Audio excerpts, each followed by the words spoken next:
만약 당신이 평생 쌓아 올린 확신과 명성이 예상치 못한 단 하나의 발견 앞에서 속절없이 무너져 내린다면 어떤 선택을 하시겠습니까? 세계적인 명성을 눈앞에 둔 젊은 역사학자 에블린 박사.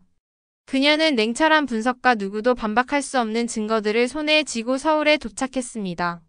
그녀의 목표는 단 하나, 화려한 성공 뒤에 가려진 한국 현대사의 그늘을 세상에 알리는 것이었죠.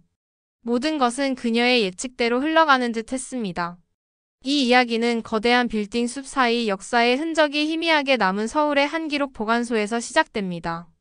그녀는 그곳에서 자신의 주장을 뒷받침할 결정적 자료를 찾고 있었죠. 그러다 우연히 발견한 먼지 쌓인 이름 없는 작업 일지 한 권.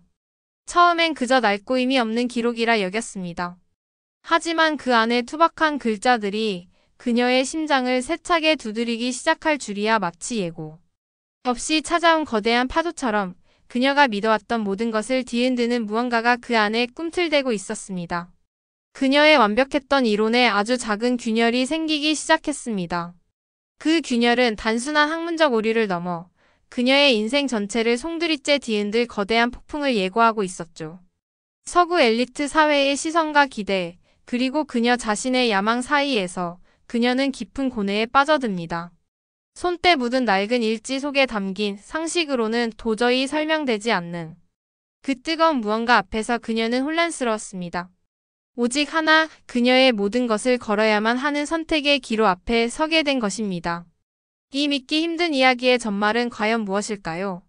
에블린 박사는 어떤 운명을 마주하게 될까요? 그 일지를 발견한 이후 제 연구는 완전히 다른 국면으로 접어들었습니다.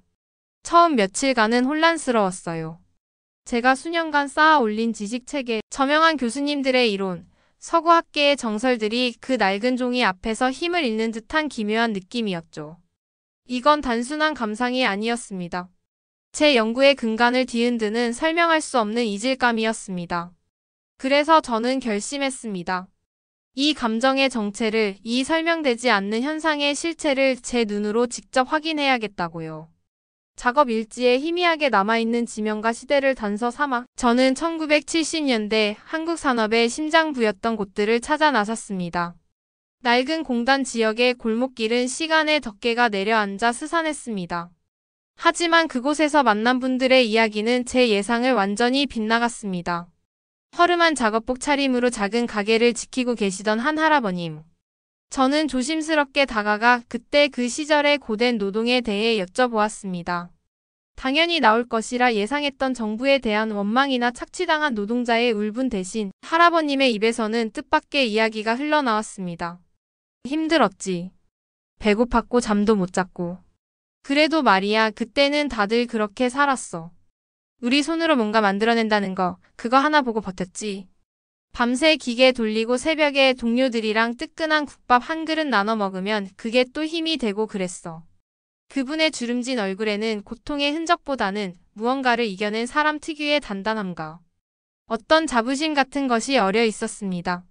데이터 속 억압된 노동자는 그곳에 없었습니다. 오히려 자신의 땀으로 역사의 한 페이지를 써내려갔다는 그런 긍지가 느껴졌습니다. 저는 할 말을 잃었습니다. 제 연구 노트에 빼곡히 적어둔 분석들이 한순간에 공허하게 느껴졌습니다. 다른 곳에서도 비슷한 경험은 이어졌습니다.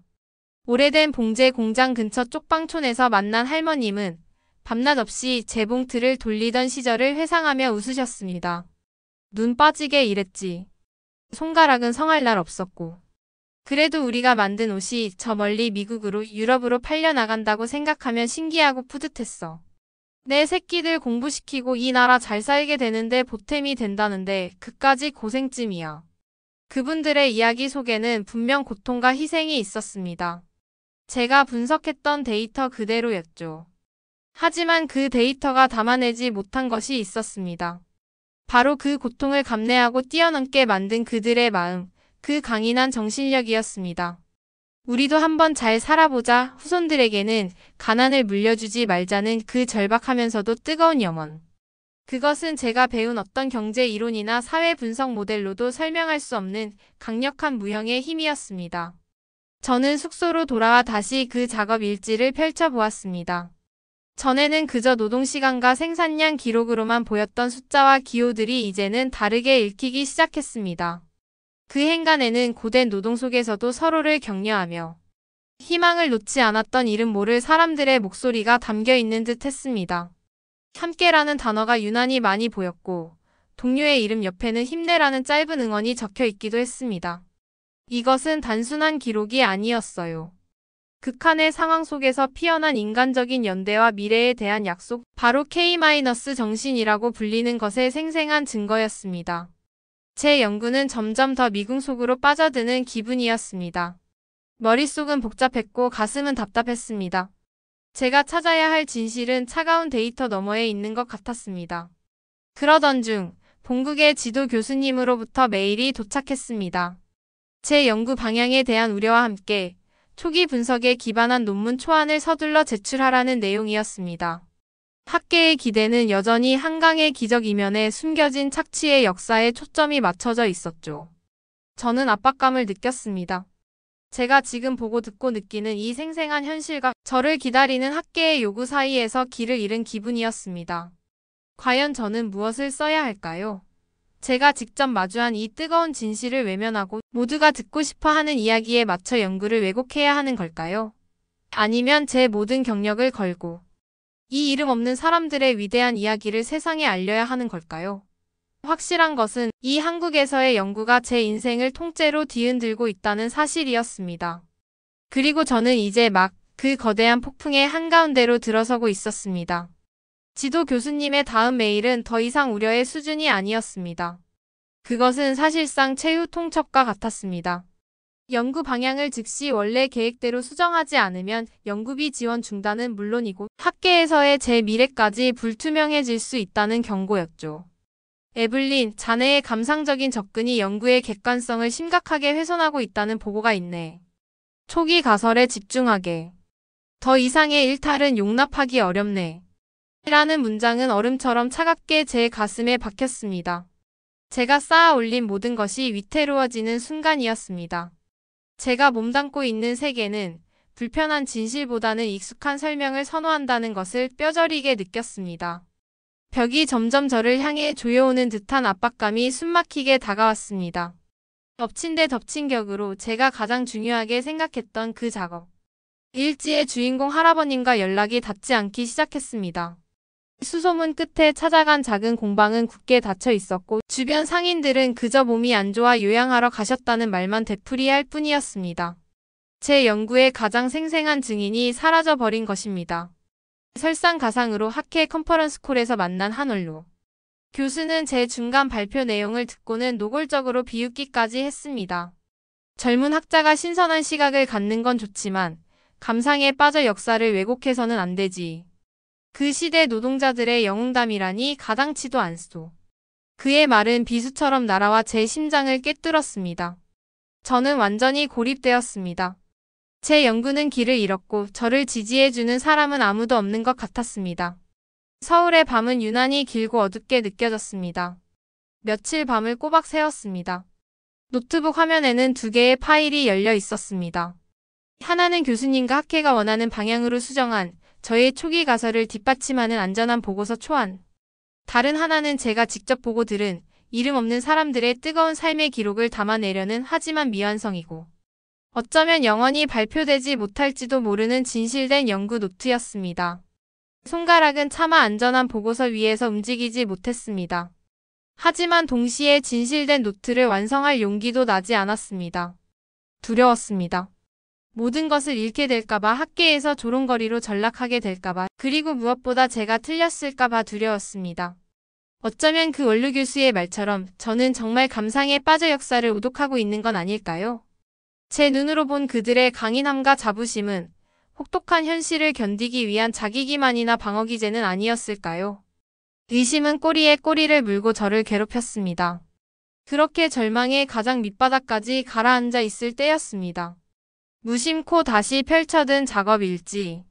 그날따라 유난히 한 구절이 눈에 들어왔습니다. 오늘 옆 라인 김씨가 쓰러졌다. 모두가 돈을 모아 약값을 보탰다. 내일은 꼭 다시 웃으며 볼 수 있기를. 우리는 혼자가 아니다. 아주 짧고 투박한 문장이었습니다. 하지만 그 안에는 극한의 상황 속에서도 서로를 의지하고 격려하며 무너지지 않으려 했던 사람들의 마음이 고스란히 담겨 있었습니다. 그 순간 쪽방촌에서 만난 할머님의 웃음소리가, 공단 골목길 할아버님의 단단한 눈빛이 다시 떠올랐습니다. 그분들의 삶은 결코 자기기만이 아니었습니다. 그것은 절망적인 현실 앞에서도 인간으로서의 존엄과 희망을 지키려 했던 처절한 투쟁이자 기적을 만들어낸 원동력이었습니다. 그들은 그저 시대의 희생양이 아니라 역사를 만들어온 주체였습니다. 그런데 저는 지금 무엇을 하고 있는 걸까요? 저를 기다리는 안락한 미래 때문에 제가 직접 마주한 이 위대한 진실을 외면하려 하고 있었습니다. 그들과 같은 시대를 살지 않았다는 이유로 그들의 숭고한 투쟁을 제 논리의 틀 안에 가두고 재단하려 했습니다. 부끄러움이 온몸을 휘감았습니다. 저는 안전한 보고서 파일을 망설임 없이 삭제했습니다.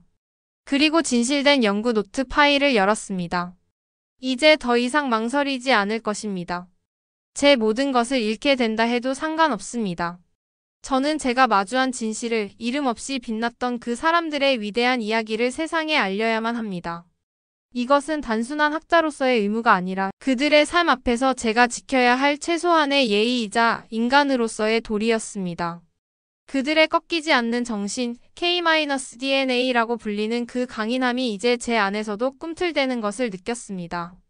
비록 그 끝이 어떻게 될지는 알 수 없지만 저는 이제 제 길을 갈 것입니다. 이것이 바로 제가 내린 결정이었습니다. 결정을 내린 뒤 저는 마치 폭풍 속으로 뛰어드는 심정으로 연구를 마무리했습니다. 밤낮 없이 자료를 정리하고 제가 직접 보고 들은 생생한 증언들을 엮어 논문을 완성했죠. 모든 각주에는 제 심장이 담겨 있었고 모든 문장에는 제가 마주한 진실의 무게가 실려 있었습니다. 완성된 원고를 들고 유력 학술지들의 문을 두드렸지만 예상했던 대로 반응은 싸늘했습니다. 기존 연구와 배치된다, 지나치게 감상적이다, 객관적 증거가 부족하다는 이유로 번번이 거절당했습니다. 지도 교수님은 더 이상 제 메일에 답하지 않았고 약속되었던 다음 학기 연구 지원은 공식적으로 취소되었습니다. 한때 촉망받던 유망주에서 저는 순식간에 학계의 이다나 외톨이가 되어버린 기분이었습니다. 두려움이 다시 엄습했지만 저는 물러서지 않았습니다. 그 일지 속 이름 모를 노동자가 그랬던 것처럼, 그쪽 방촌의 할머님이 그랬던 것처럼 저 역시 제가 믿는 것을 포기할 수 없었습니다. 이것이 제가 그들에게 배운 첫 번째 가르침, 바로 K-끈기였습니다. 수십 번의 거절 끝에 기회는 예상치 못한 곳에서 찾아왔습니다. 주류 학계에서는 외면받았지만 진실의 힘을 믿는 작은 독립출판사 편집장의 눈에 제 원고가 띄었던 것입니다. 그는 제 연구의 가치를 알아봐 주었고 용기를 내어 출판을 결정해 주었습니다. 책이 세상에 나왔을 때 처음에는 큰 반향이 없었습니다.